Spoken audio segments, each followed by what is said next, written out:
날씨가 많이 춥습니다. 오늘 수요예배 자리에 나오신 모든 분들께 하나님께서 또 주시는 따뜻한 위로와 또 그 영혼과 그 가정의 삶 가운데 또 온전한 회복의 은혜가 있기를 주의 이름으로 축원합니다. 오늘 빌립보서 2장 1절 4절 말씀으로 또 주님의 몸을 돌보는 일이라는 제목으로 말씀을 전가할 텐데, 여러분, 하나됨이라고 하는 단어를 들으면 참 가슴이 따뜻해지는 그런 느낌을 받습니다. 가정이 하나가 된다, 또 우리 함께하는 사람들 하나가 된다. 그 하나됨이란 말을 들으면 참 이렇게 따뜻한 그런 마음이 드는데, 또 이 하나됨을 이루는 것만큼 어려운 일도 없습니다. 이 하나됨을 이루는 게 얼마나 어려운지, 정말 두 사람도 이 하나 되기가 참 힘든데, 또 교회는 얼마나 사람들이 많습니까? 그런데 또 성경을 읽어보면 사도 바울이, 특별히 또 빌립보서 우리가 이제 전하고 있는데, 사도 바울이 또 교회의 하나됨을 대단히 여러 번 강조하고 있습니다. 오늘은 이 하나됨이란 주제로 하나됨과 교회의 돌봄, 이 주님의 몸을 돌보는 일 어떻게 연결되는지 증거할 텐데, 그래서 이 세상에서도 어떤 지도자가 뛰어난 지도자냐 평가를 받는가 하면, 그 지도자가 다스리는 공동체가 서로 화합을 이룰 때, 하나 되어서 나갈 때 그 지도자가 정말 훌륭한 지도자다, 그렇게 우리는 평가를 합니다. 특별히 또 회사나 이런 어떤 기업에서는 이 하나됨을 이루기 위해서 어떤 이제 그 방법을 취하냐면, 그 대표 CEO가 있지 않습니까? 그 기업의 총수가 가지고 있는 꿈이 있죠. 총수가 가지고 있는 목표가 있죠. 그것들을 그 기업에 근무하는 종사자들이 함께 그곳을 바라볼 때 그 기업 전체가 하나됨을 이룰 수 있기 때문에 그 직원들에게 수시로 교육을 시킵니다. 그 총수가 가지고 있는 마인드라든지 그런 기업을 운영하는 가치관이라든지, 그러한 또 그 가치관을 가지고 기업을 확장해 나갔을 때 어떤 또 의미 있는 그런 것들이 주어지는지, 이런 부분에 대해서 계속 이제 직원들과 공유를 하면서 마음을 하나로 모으고 있죠. 그러면 우리 교회는 이제 어떻게 하면 하나됨을 이룰 수 있을까? 오늘 빌립보서 2장의 본문이 알려주는 이제 부분을 증거할 텐데, 먼저 하나됨을 이루기 위해서 사도 바울이 하나됨을 이루라고 권면하는 대상들이 있습니다.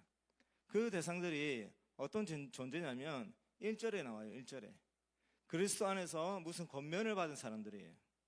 그리고 사랑의 무슨 위로를 받은 사람들이에요. 그리고 성령의 교제와 긍휼과 자비를 받은 사람들입니다. 여러분, 그리스도 안에서 어떤 권면을 받았고 사랑의 어떤 위로를 받았고 성령의 교제 교통하심에 어떤 그거를 받은 사람들을 한마디로 말을 하면 하나님으로부터 은혜를 받은 사람들입니다. 여러분, 우리가 예수를 믿고 성도로 모이고 하나님의 자녀로 살아가는데 주님으로부터 여러 가지 권면을 받죠. 예수님으로부터 초청을 먼저 받죠. 예수님 우리를 찾아오시죠. 우리를 위로해 주시죠. 우리를 위로해 주시면서 주의 백성으로 우리를 부르시면서 또 함께 가기를 초대하면서 나와 함께 가게 되면 어떤 일을 보게 될 것인지 새로운 소망도 주시죠. 그 모든 것들이 주님께서 우리에게 주시는 권면입니다. 그 권면의 핵심은 하나님 나라를 향한 소망이죠. 천국에서 영원히 살아갈 그 소망이죠. 하나님의 영광으로 충만하게 되는, 하나님 나라가 완성이 되는 그날에 대한 이야기들이죠. 그런 권면을 하나님께 택함받은 성도들은 듣습니다. 그런 권면을 들은 사람들, 또 사랑의 위로를 받은 사람들이죠. 여러분, 우리가 하나님께 위로를 받았는데, 하나님께서 우리를 사랑하심으로 위로를 해주셨는데, 그 사랑이 얼마나 깊고 넓은 사랑이었습니까? 그 사랑이 무엇으로 표현이 되었죠? 하나님이신 예수님이 십자가에 친히 매달리시는 그런 방식으로 우리를 사랑하신다라고 하는 것을 확증해 주셨습니다. 이 세상 가운데서 우리가 위로를 받을 때 없고 안식을 누릴 때 없고 우리가 정말로 온전히 받아들여지는 그런 공동체가 없는데, 하나님께서 이 죄 많은 우리들을 멀리하지 않으시고 친히 받아주셨어요. 그 친히 받아주시고 품어주셨는데, 그 하나님의 깊고 높은 사랑을 십자가에 달리신 예수 그리스도로 우리에게 증명해 주셨습니다. 이것으로 우리를 위로해 주셨죠. 그리고 우리는 하나님과 서로 교통할 수 없는 존재였어요. 하나님께로부터 내쫓김을 당한 이후부터 우리는 하나님의 형상을 다 잃어버린 존재, 창조의 온전함을 상실한 존재로 하나님을 알아볼 수 있는 능력을 상실한 존재였습니다. 하나님을 볼 수도 없고 하나님의 그 영광스러운 광채가 우리에게 비춘다 할지라도 그게 하나님의 영광임을 알아볼 수도 없는 그런 아주 아둔한 그런 사람이었어요. 죄에 그냥 무겁게 빠져 있어가지고 하나님께서 우리에게 원하시는 선한 일은 행할 수 있는 능력조차 전혀 없는 그런 존재였어요. 하나님께서 친히 우리를 찾아와 주시고 우리를 거듭나게 해주시지 않으셨다면 우리는 지금도 하나님을 모른 채로 하나님과 관계가 단절된 상태로 그렇게 살아가고 있을 겁니다. 그런데 그런 우리에게 하나님이 찾아와 주셔서 성령으로 우리에게 내주해 주시면서 우리를 거듭나게 해주셨죠. 그러면서 예수 그리스도를 믿게 해주셔서 하나님 관계를 온전히 회복할 수 있는 은혜를 허락해 주셨습니다. 이게 성령이 우리와 함께 교제하시는 은혜고 그 성령의 은혜로 또 우리는 하나님과 교제할 뿐만 아니라 성도 간의 교제도 이루어지게 되는 것이죠. 이게 바로 성도입니다. 성도. 하나님께로부터 은혜를 받은 사람들입니다. 이런 은혜를 받은 사람들은 같은 마음을 품고 뜻을 합하라는 거죠. 같은 사랑 안에 거하면서 하나됨을 이루라라고 하는 겁니다. 여러분, 이 중에서 그리스도께로부터 권면을 안 받은 사람들 계십니까? 하나님께로부터 사랑의 위로를 한 번도 받아본 적이 없다, 그런 분 계십니까? 성령의 교제가 무슨 말인지 모르겠다, 한 번도 경험해보지 못했다, 그런 분들 계십니까? 예수 믿고 예수 그리스도를 구주로 영접한 모든 분들은 그 모든 것들을 다 이미 받으셨죠. 그래서 오늘 우리 2장 1절에서는 약하게 이런 것들을 받았거든이라고 말을 하고 있는데 이거는 조금 더 분명하게 얘기하면 우리 모두는 다 받았단 말이에요. 다 받았기 때문에 성도라면 이런 모든 은혜를 다 받았기 때문에 이 교회로서 우리가 뜻을 하나로 모으고 힘을 하나로 모아서 하나됨을 이루어야 합니다라고 그렇게 얘기를 하는 것이죠. 사랑하는 성도 여러분, 그리스도의 권면을 받았고 사랑의 위로를 받았고 성령의 교제에 은혜를 받은 우리가 하나됨을 이루어야 한다라고 하는 사실에 동의를 하십니까? 네, 동의하시죠. 자, 그러면 이 하나됨을 이루기 위해서 사도 바울이 어떤 것들을 강조하는지 이제 보겠습니다. 이제 그 3절을 보시면 아무 일에든지 다툼이나 허영으로 하지 말고 오직 겸손한 마음으로 각각 자기보다 남을 낮게 여기고, 이런 말씀을 전하고 있습니다.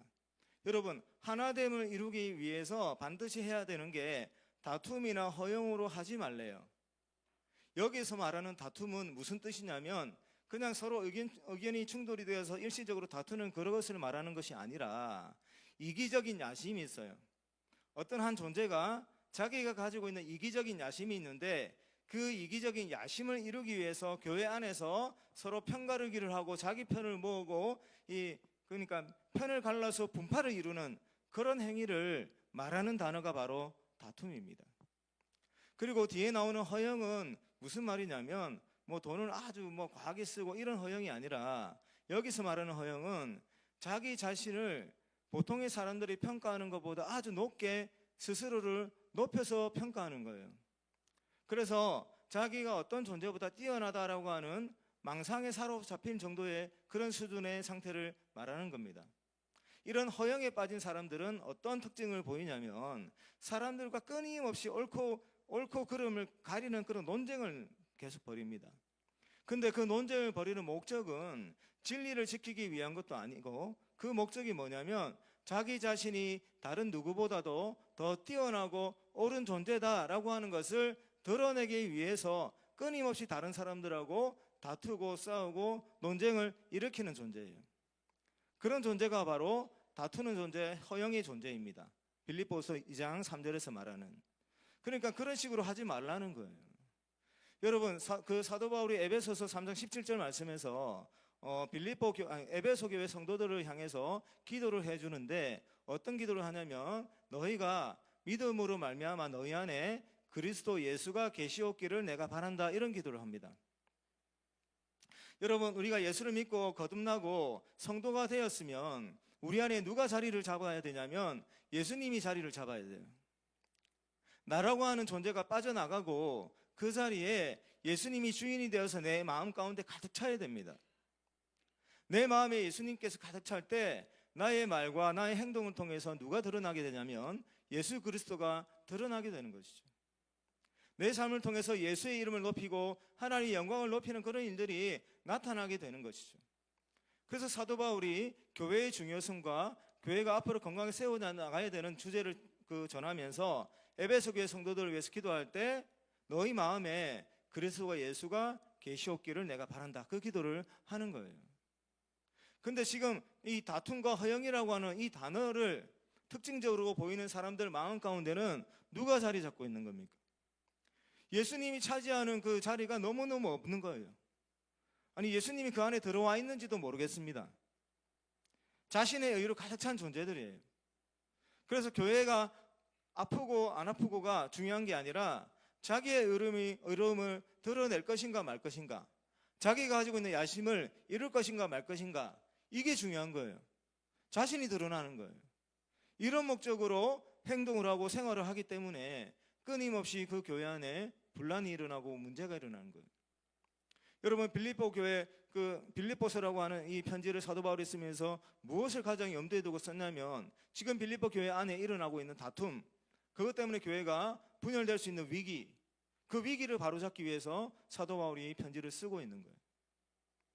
그러면서 교회의 하나됨을 강조하고 있는 것이죠.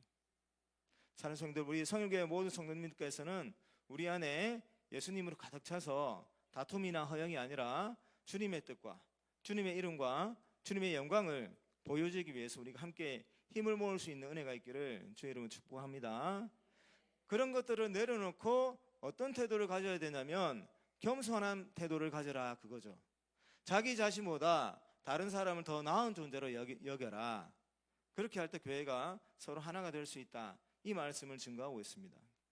여러분, 이 겸손이라고 하는 것은 예수 믿는 사람들의 특징이에요. 기독교의 가장 핵심적인 가치관이에요.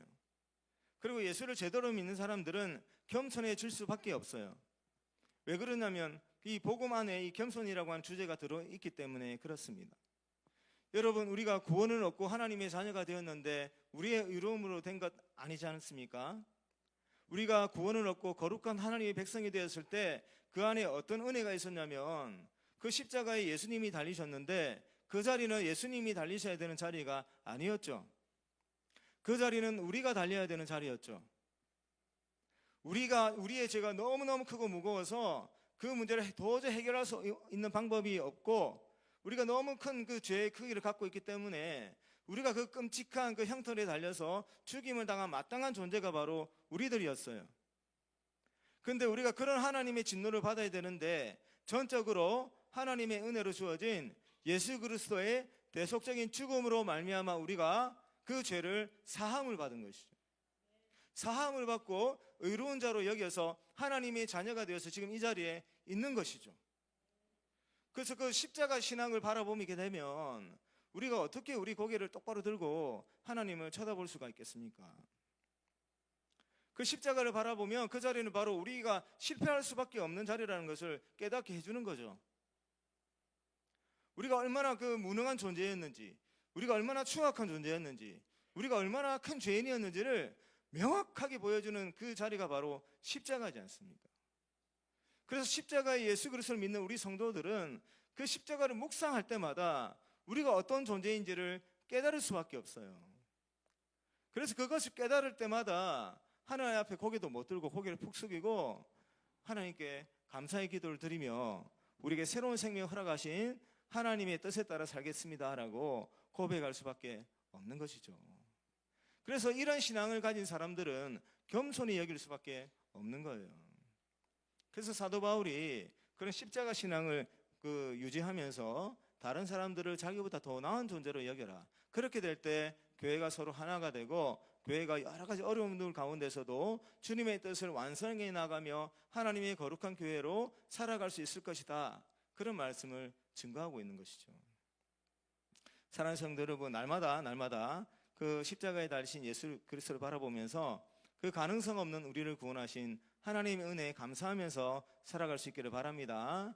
가능성 없고 그 도저히 회복될 수 없는 그런 우리를 하나님이 크신 사랑으로 우리를 택하여 주시고 구원하여 주셔서 놀랍도록 큰 은혜를 베풀어 주셔서 우리가 지금 이 자리에 있는 겁니다. 사람처럼 살아가고 있는 것이죠. 그 은혜를 기억하면서 우리 함께하는 다른 성도님들, 우리 교우들도 하나님의 택함을 잊고 주님의 피값으로 다시 그 생명을 얻게 된 존재임을 기억하여 주시고, 그 하나님께서 택한 모두들 나보다 나은 자로 여기면서 교회가 하나됨을 이루는 데에 함께할 수 있도록 주의 이름으로 축원합니다. 그 다음에 4절에서 이제 사도 바울이 교회의 하나됨을 위해서 무엇을 강조하고 있냐면 돌봄을 강조하고 있습니다. 돌봄. 성도들에게 뭐라고 말씀하고 있냐면 너희가 각각 자신을 돌볼 뿐만 아니라 각각 다른 사람의 일도 돌보아 주라고 합니다.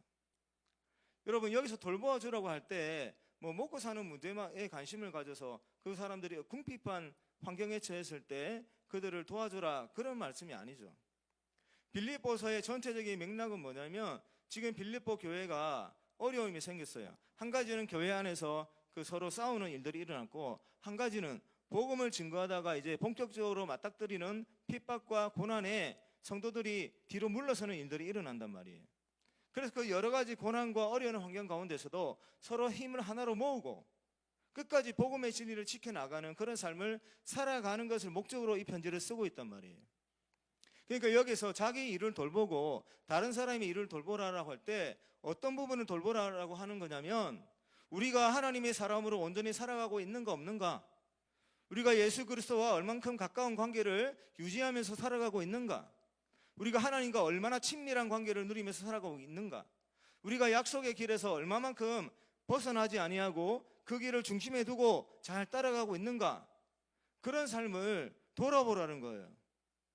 각자의 삶도 돌아보고 다른 함께하는 교우들의 삶도 돌아보라는 거예요. 돌아보는데 돌봐줘라라고 하는 단어를 쓰고 있습니다. 여러분, 돌봐준다가 무슨 뜻입니까? 돌봐준다는 첫 번째로 관심을 가져야 된다는 겁니다. 관심을 가져야 된다는 겁니다. 그냥 이렇게 한번 보고 지나가는 것이 아니라 그 사람을 면밀히 살펴야 됩니다. 지금 어떤 어려움이 있는지, 어떤 걱정이 있는지, 지금 무엇 때문에 힘들어하는지, 그리고 무엇을 꿈꾸면서 살아가고 있는지, 함께하는 우리 성도들이 지금 주님의 나라를 위해서 함께 달려가고 있는데 함께하는 그 성도들을 돌봐줘야 됩니다. 지금 처져 있지는 않는 건지, 함께 가고 있는데 지금 지쳐가지고 쓰러지기 직전은 아닌지, 지금 마음 가운데 의심이 들고 또 여러 가지 고민이 있어서 다시금 뒤돌아가려고 하는 것은 아닌지, 그러한 것들을 관심을 가지고 살펴주라는 거예요. 이게 돌봄입니다. 돌봄. 이건 관심이 없으면 할 수 없는 일이죠. 그래서 여러분, 교회가 하나 되기 위해서는 다른 게 중요하지 않습니다. 교회는 무엇으로 하나가 되냐면 서로가 서로에게 관심을 가지고 지금 내 자신이 예수 그리스도께서 원하시는 그 길을 가고 있는지를 살펴야 되고, 함께하는 우리 성도님들이 그 길을 따라 함께 가고 있는데 어떤 어려움 때문에 힘들어하지 않는지, 한숨 짓고 있는지 않는지, 어떤 회의감에 빠져 있는지는 않는지, 그것들을 돌아보면서 서로 위로해주고 권면해주고 다시 일어설 수 있도록 손을 내밀어줘야 되는 것, 그게 바로 돌봐주는 것입니다. 이런 돌봄이 있을 때 신앙 연차가 오래된 분부터 이제 막 교회에 딱 입문한 사람들까지 전체적으로 서로 하나가 되어서 그 연결이 되는 것이죠. 이런 돌봄이 없으면요, 다 이 각기 제각기 갑니다. 어떤 한 그룹에서 힘을 내가지고 우리 가보자라고 하는데 다른 그룹들은 다 이 연결선 다 끊어져 있어가지고 어떤 한 가지 목적을 놓고 열심히 달려가다가 어떤 사람들이 처져요. 그러면 어떻게 합니까? 여러분, 그거 처지면 정리하면 됩니다. 정리하고 연봉을 많이 줘가지고 더 능력 있는 사람을 데리고 오면 됩니다. 이게 가장 명확하게 드러나는 어떤 분야가 스포츠거든요. 스포츠에서는요, 어떤 그 프로팀이 딱 이루어지면 이 돈으로 모든 것들을 다 설명하죠. 그래서 우승을 위해서 우승이라고 하는 목표를 달려가다가 어느 한 사람이 쳐져요. 그럼 더 잘하는 사람하고 바꾸면 됩니다. 그게 세상에서는 그 목표점을 향해서 달려나가는 방법인데, 교회가 말하는 하나됨은 그런 방식이 아닙니다. 교회는 우승이 목적이 아니에요. 하나님 나라의 가치관을 이 땅 가운데 구현하고 하나님의 그 크신 사랑을 세상 가운데 전하고 하나님이 우리에게 원하시는 그 하나님의 영광스러움을 세상 가운데 비추는 것이 목적인데, 그것들을 세상에 드러내기 위해서 성도들이 서로 하나가 되어야 되는데, 그것을 이루는데 가장 중요한 도구가 바로 서로 돌봐주는 것입니다. 그것을 위해서 교회에 어떤 존재가 있냐면 교육자가 있는 것이고, 장로님들이 있는 것이고, 중직자들이 있는 것이고, 순장이 있는 것이고, 교사가 있는 것이죠.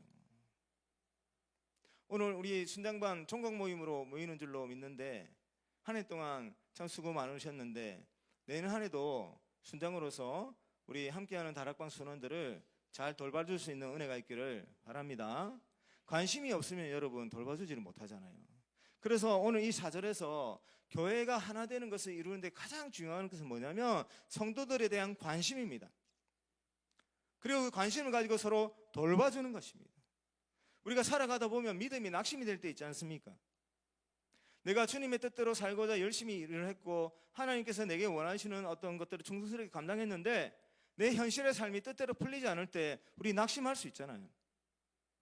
사랑하는 가족 가운데 어떤 아픔이 일어났을 때 우리 낙심할 수 있지 않습니까?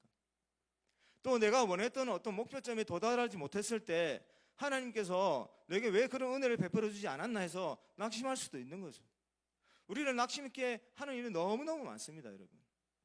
그럴 때 함께하는 성도님들, 함께하는 우리 다락방 순장님들, 함께하는 우리 교우들이 함께 이야기하면서 하나님의 말씀으로 서로 권면하고, 신실한 하나님에 대해서 증거하고, 하나님의 은혜를 서로 나누면서 그 지쳐있고 낙심해 있는 영혼에게 새로운 생기를 불어넣어주면서 우리가 돌보는 사역을 감당할 수 있는 것이죠. 여러분, 저도 그 사역을 시작하기 전에 막 사역을 이제 하기로 결정하고 나서 또 개인적으로 낙심도 하고 여러 가지 어려운 그런 상황 가운데 빠져 있을 때가 있었어요. 그때 제가 섬기던 교회는 지금 우리와 같은 모임, 우리는 교회는 다락방이라고 하는데 거기서는 사랑방이라고 했습니다. 근데 제가 제 상황이 안 좋아지고 하면 좀 위축될 수 있잖아요. 그래서 사람들 모이는데 빠질 수도 있는데, 그때 이제 뭐 예배 가운데 좀 은혜를 받아가지고 저 모임은 절대 빠지면 안 되겠다 해서 그 사랑방 모임에 끊임없이 계속 나갔습니다. 끊임없이 계속 나가다 보니 그곳에 있는 우리 이제 리더 되시는 분도 위로를 해주고, 또 식사를 같이 이제 그때 식사를 참 많이 같이 했는데, 그 식사를 대접하는 그 집의 집사님이 유독 저는 또 밥을 많이 챙겨주셨어요. 그 밥을 한 공기 더 드셔라, 뭘 좀 더 드셔라, 그런 것들이 참 많이 위로가 됐고, 같이 모여가지고 마지막에 함께 기도를 하거든요. 기도를 하면서 힘든 이야기들을 꺼내놓고 기도 그 제목들을 다 끄집어냈고 간절히 기도했습니다. 그런 시간들을 통해서 제가 회복이 됐어요. 그런 모임들을 통해서 그때 제가 돌봄을 받은 거죠. 하나님의 돌봄을 그 사랑방에서 받았던 겁니다. 우리 선일교회 그 다락방 가운데서도 이런 돌봄의 역사가 계속해서 이렇게 더 많아지는 은혜가 있기를 바랍니다. 우리 순장님들, 또 우리 순모 부순장님들, 또 주일학교에서 교사로 섬기는 우리 교사님들, 우리 함께하는 교육자들, 우리 모든 우리 성의 중직자들, 이런 서로를 돌보는 그러한 삶을 우리가 살아가서 우리 선일교회가 진정으로 그 돌봄으로 하나가 되는 은혜가 충만한 교회가 되기를 주의 이름으로 축원합니다.